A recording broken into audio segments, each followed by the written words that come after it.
예레미야 10장 17절부터 25절 말씀 읽겠습니다. 17절에 에워싸인 가운데 앉은 자여 내 짐꾸러미를 이 땅에서 꾸리라 이렇게 말씀하죠. 에워싸였다라고 하는 것은 적군에 둘러싸인 상태를 말합니다. 사방팔방으로 적군이 둘러싸고 있기 때문에 도저히 탈출이 불가능한 상태, 돌파가 불가능한 그런 상황을 말하고 있는 것이죠. 그러니까 이스라엘 백성들이 이제 할 수 있는 것이라고는 아무것도 없습니다. 그저 죽임을 당하든지 포로로 끌려가든지 하는 일밖에는 없는 것이죠. 그래서 내 짐꾸러미를 이 땅에서 꾸리라 그렇게 말하는 것입니다. 자, 짐꾸러미를 꾸리라. 1차적으로는 포로로 끌려가기 때문에 이제 그 땅에서 떠나게 될 것이다 그렇게 말을 하는 것이고, 또 다른 의미로는 이 땅에서 죽임을 당해서 더 이상 이 땅에 남아있지 않을 것이다 하는 그런 의미가 있겠습니다. 짐꾸러미를 꾸리라고 했는데요. 짐이라고 하는 것이 히브리어로는 키네아입니다. 키네아. 이것은 가나안 땅을 말하는 히브리어 케나안과 흡사한 그런 음가를 가지고 있습니다. 예레미야서에는요 이렇게 비슷한 단어를 많이 쓰고 있죠. 그래서 언어 유희를 많이 하는 것을 볼 수가 있는데, 결국은 이 짐을 꾸리라고 하는 것은 그들이 하나님의 약속의 땅으로 받았던 가나안 땅을 더 이상 누리지 못하게 될 것이라고 하는 그런 의미도 여기에 포함되어 있는 것을 볼 수가 있겠습니다.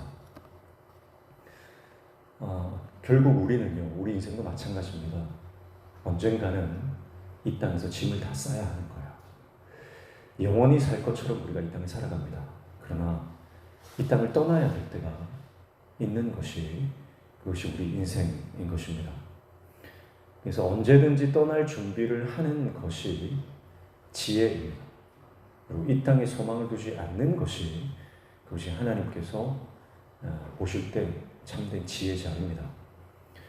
이스라엘 백성들은요, 하나님께서 허락하신 젖과 꿀이 흐르는 땅, 그 땅 가나안 땅을 기업으로 받았습니다. 그런데 가나안 땅을 소유했음에도 불구하고 그 가나안 땅을 주신 분을 잊어버렸죠. 그래서 가나안 땅을 주신 하나님을 잊어버리고 그 가나안 땅에서 살아가는 그 삶에만 집착했습니다. 그래서 그 땅에서 더 잘 살아보려고 주신 분 하나님을 잊어버리고 오히려 이방 신들을 음란히 섬겼습니다. 그래서 우리가 이 땅에 살아갈 때에 지금 내가 누리고 살아가는 것들이 하나님께서 주신 선물임을 잊지 말아야 됩니다. 그래야 이 땅에서 살아가는 우리 인생이 하나님의 뜻을 발견하고 주님의 뜻대로 살아갈 수가 있는 것이죠. 언제까지나 우리가 이 땅에서 있는 게 아니죠. 정말 순식간에 지나가는 짧은 삶입니다.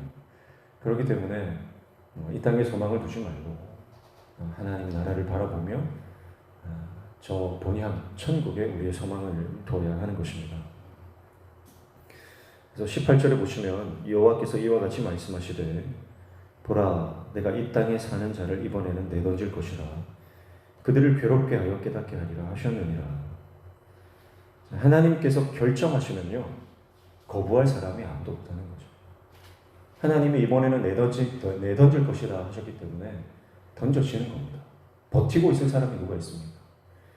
하나님이 오늘 밤 내가 네 생명을 취하겠다 그러면 그거 거절할 수 있는 사람이 아무도 없어요.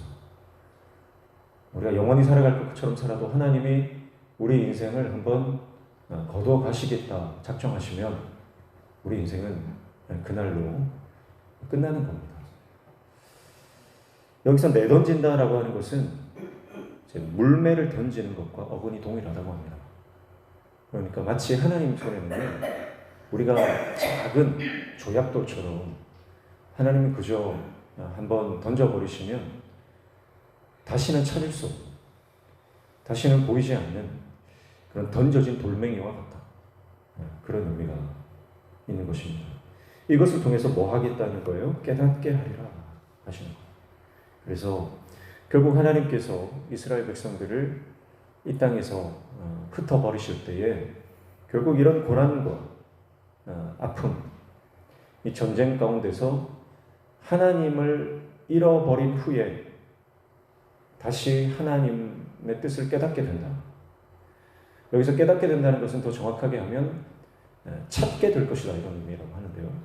결국은 하나님을 다 잃어버리고 내가 가진 모든 것들을 다 잃어버린 후에야 드디어 하나님을 찾게 될 것이다. 그런 의미인 것입니다. 그래서 우리가 장례식을 하면요, 장례식 가운데 이 땅을 떠나시는 그 분들을 보면 이 땅에서 어떻게 살았든지 간에 떠날 때는 다 같은 모양인 거야.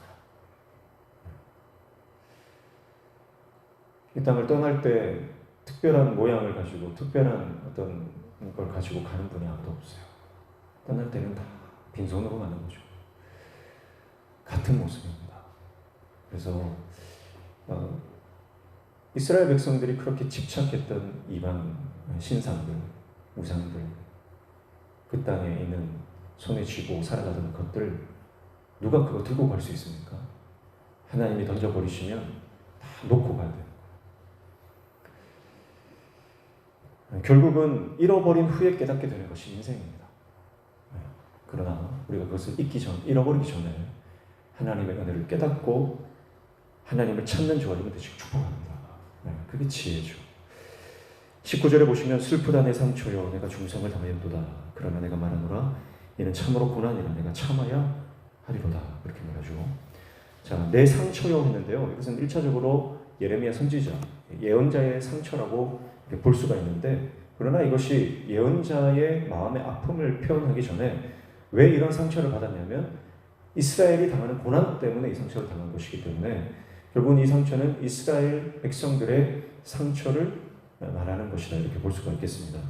그러니까 지금까지 종교 지도자들은요 이스라엘 백성들이 지금 병이 들었어요. 아픈 거예요. 그런데 뭐라고 했습니까? 별것 아니다. 괜찮다. 평안하다. 대수롭지 않게 그 상처를 가볍게 여겼습니다. 그런데 그 상처가 가벼운 상처가 아님을 지금 그 실체가 드러나는 거예요. 이스라엘 백성들이 앓고 있던 병의 실체는요, 중상이라는 겁니다. 죽을 병이라는 거예요. 그래서 그러나 내가 말하노라 이는 참으로 고난이라 내가 참아야 하리로다 이렇게 했는데요. 세 번역에 보면 이렇게 해석해요. 이런 고통쯤은 참을 수 있다고 생각했는데, 그러니까 지금 이스라엘 백성들 또 특히 종교 지도자들은 그것 좀 참을 수 있는 병이고 이 고통쯤은 별것 아닐 거야 라고 생각했는데 알고 보니까 열어보니까 도무지 손을 쓸 수 없는 이제 오늘날로 치면은 말기암과 같은 그런 상태였다라고 하는 것이죠. 그들의 진단이 오진이었다. 그게 드러나는 것입니다. 그리고 그 이스라엘 백성들의 죽을 병을 지금 예레미야 선지자가 자신의 상처인 것처럼 통증을 느끼고 있는 거죠.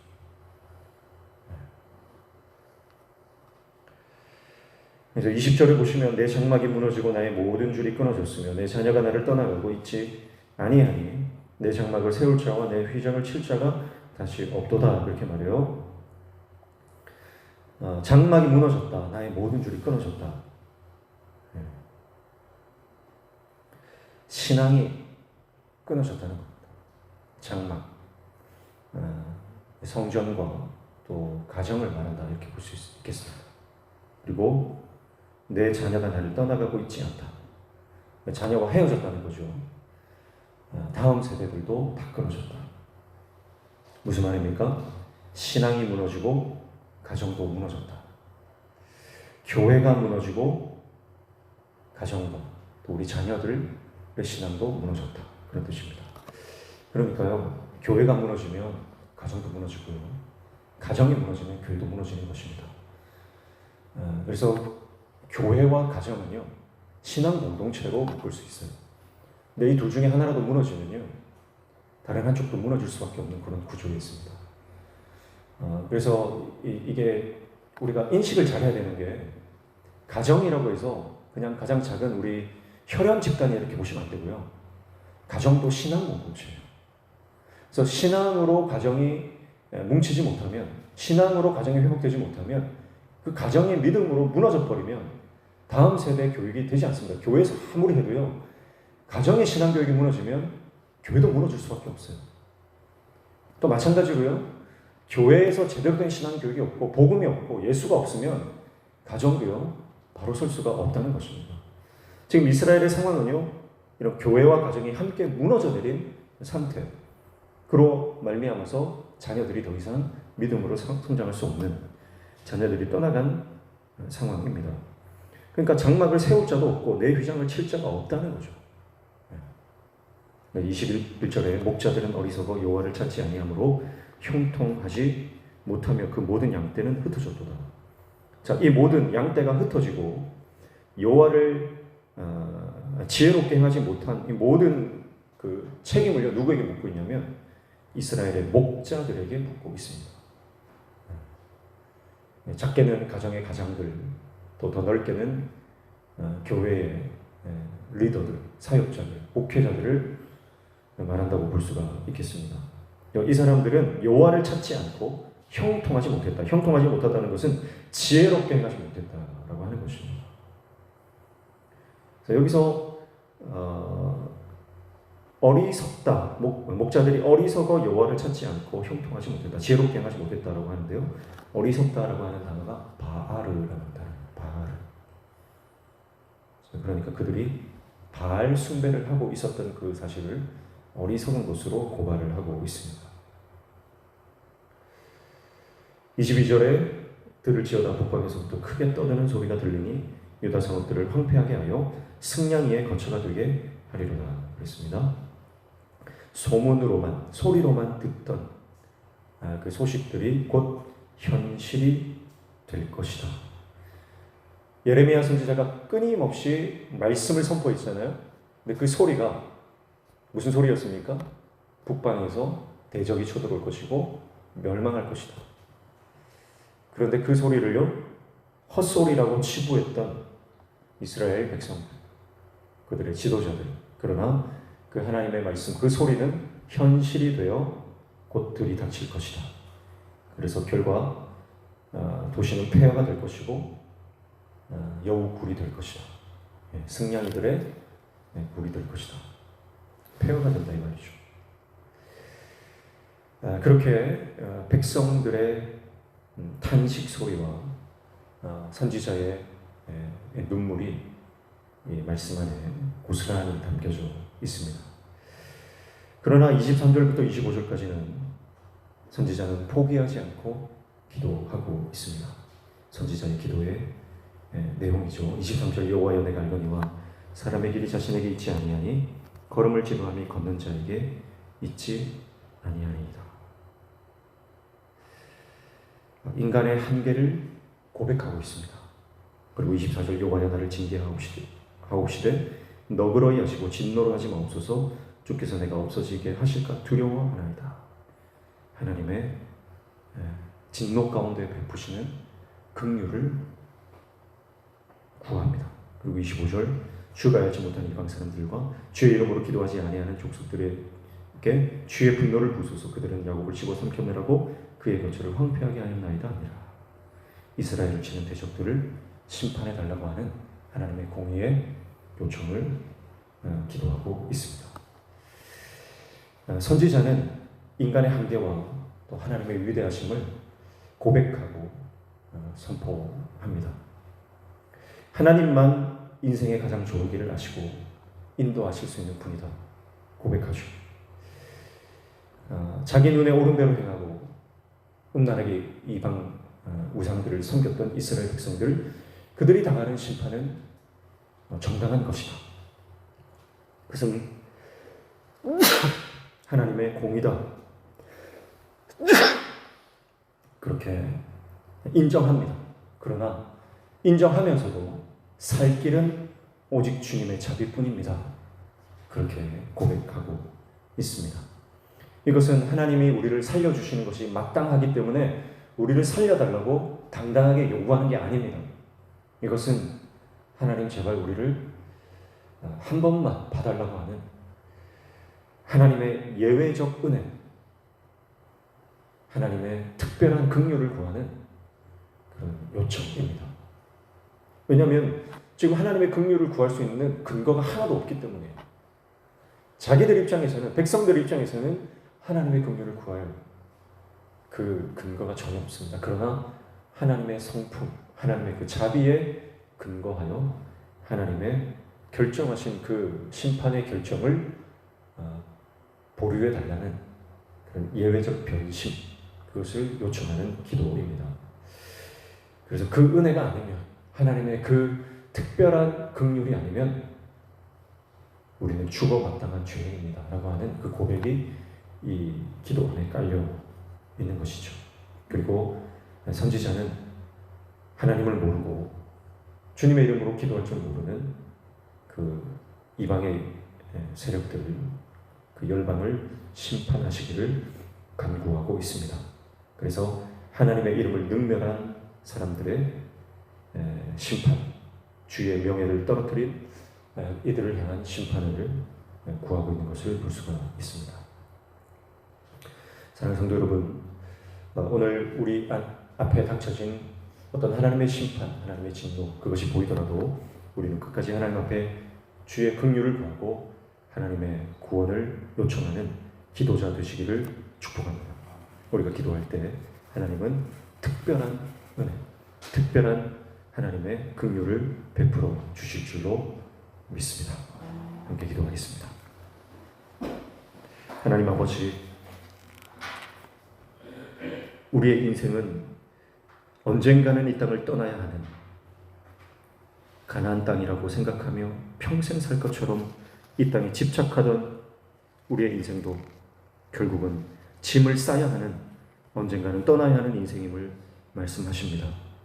하나님이 결정하시면 그 결정 거부할 사람이 한 사람도 없을진데 우리가 이 땅에 소망을 두지 말고 오직 하나님께 소망을 두며 하나님을 찾는 백성 되게 도와 주시옵소서. 어떤 상황과 환경, 형편에 놓여 있든지 끝까지 주님을 바라보며 하나님 앞에 기도하는, 기도의 사명 감당하는 하나님의 종들 다 되게 도와 주시옵소서. 오늘도 주님 앞에 나와 간구하며 기도하는 모든 기도의 제목들 들어 응답하여 주시고 우리 삶에 막혀진 분들이 하나하나 열려지는 형통의 은혜를 허락하여 주시옵소서. 예수님의 이름으로 기도하옵나이다. 아멘.